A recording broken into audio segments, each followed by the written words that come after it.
여러분 안녕하세요. 행정의 달인 박교수 TV의 박지현입니다.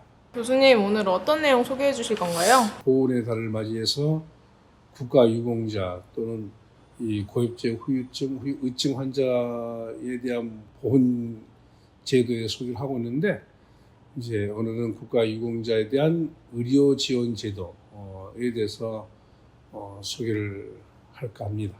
구독, 좋아요 눌러주시면 더 좋은 영상을 준비하는데 큰 도움이 되겠습니다. 국가유공자에 대한 의료 지원 제도란 무엇인가요?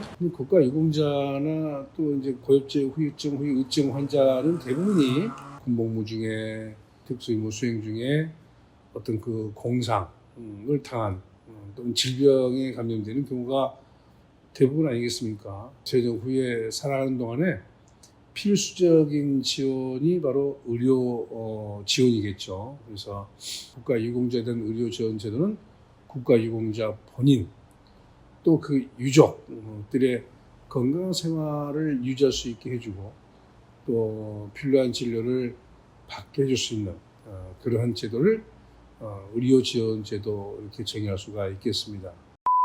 국가유공자의 의료 지원 제도의 범위는 어디까지인가요? 그 범위가 제법 넓은데요. 당연히 이제 전산공동이라든지 또는 공상공역, 또 4.19 혁명 부상자, 또 공상공무원, 그리고 이제 특별 공로 상의자가 있어요. 이런 자가 상의처에 대한 진료를 필요로 하는 경우, 또 이제 당연히 뭐 질병 이것도 포함되겠죠. 그리고 부상도 포함되고 이런 자가 의료 지원 제도의 범위에 포함되는데, 이런 의료 지원 대상자에 대해서 국가의 의료시설, 다시는 보훈병원이겠죠. 그래서 진료를 받게 해주거나 또는 지자체의 의료시설에서 진료를 받게 지원해 주는 경우도 있습니다.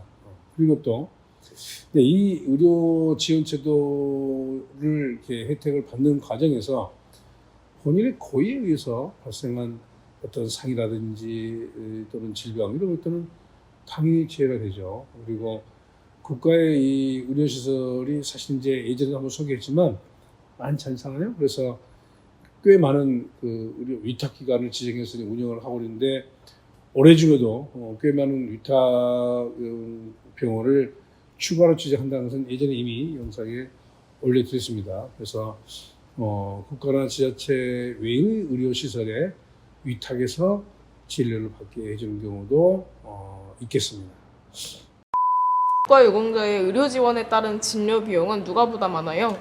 이게 참 민감한 문제죠. 이제 상해에 대해서 또는 질병, 부상에 대해서 진료를 이렇게 받게 되는 경우에 소액이 발생하는 경우도 있겠지만, 질병에 따라서 또 상해처에 따라서 꽤 많은 부담스러운 이 비용이 발생하는 경우도 있지 않겠습니까?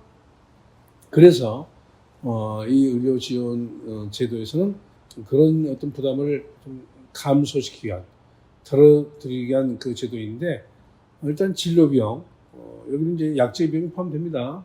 진료하게 되면 처방을 해가지고 이제 약을 받는 경우 있잖아요. 그래서 진료 비용에는 약제 비용이 포함된다. 이 진료 비용은 원칙은 국가가 부담하는 것이 원칙입니다. 그런데 이제 일부 지방자치단체가 일부를 부담하게 할 수도 있고, 또 이제 상위 등급 미만으로 이게 미달돼 가지고 판정된 자에 대한 상위처 외의 질병 진료 비용은 본인에게도 일부를 부담시키는 경우도 있죠. 국가유공자 본인 이외의 자가 보훈병원에서 진료받는 경우도 있을까요? 있습니다.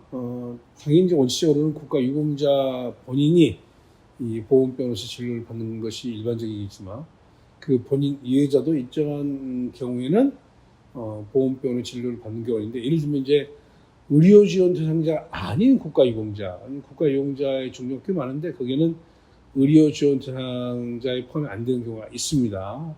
그런 국가유공자, 그리고 국가유공자 가족 중에서 배우자, 그리고 국가유공자의 유족 중에서, 이 경우 이제 국가유공자가 사망한 경우겠죠. 사망한 경우에 유족 중에 법령에 규정된 그 순위가 쭉 있습니다. 그래서 그 순위를 가지고 이제 맨 앞에 순위, 이것을 우리가 흔히 선순위자라고 말하는데, 그래서 선순위자는 다 포함이 되면 좋겠지만 가장 첫 번째 있는 순위자 한 명에 대해서만 본인 유해자로서 보험병원에 진료를 받을 수 있는 경우가 있습니다.